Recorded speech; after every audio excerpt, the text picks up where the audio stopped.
አያቶላህ ሐሚኒ ዛሬ ሌሊቱን የሱቢ ሰላታቸውን ሰግደው ለመላው አሜሪካ ህዝብ ላይ መልእክት አስተላልፏል።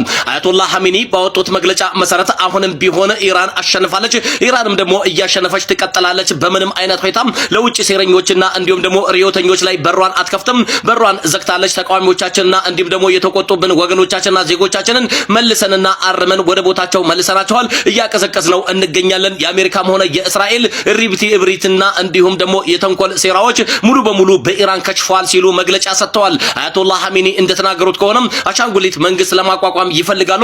ምክንያቱም ደግሞ ለነሱ የሚታዘዝና የነሱን ጫማ የሚጠርግ ሁሉም የነሱ አካል አድርገው ይቆጥራሉ።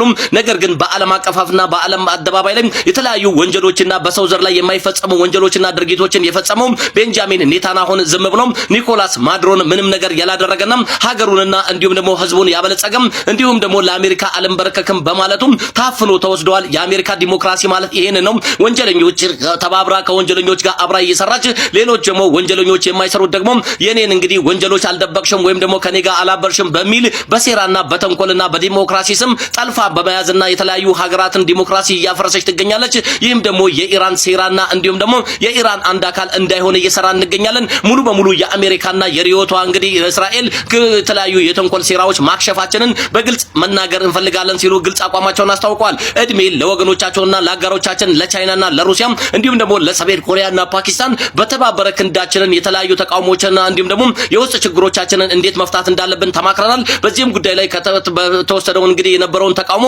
ለማብረድና እንዲሁም ደግሞ እልባት ለመስጠት ቀጠሮ ይዘናል። በዚህም ደግሞ ከህዝባችን ጋር ተወያይተን አስፈላጊ የተባለውን ማሻሻያዎችም እናደርጋለን። ህዝቡ የተቆጣባቸው ነገሮችን በነቂስ በማውጣት ምላሽ እንሰጣለን ሲሉ አያቶላህ ሐሚኒ አሜሪካንና እስራኤልን አንገት የሚያስደፋ ተግባር በዛሬው ዕለት ሱብሂ ሰላት ላይ መናገራቸውን በርካቶችን አስገርመዋል።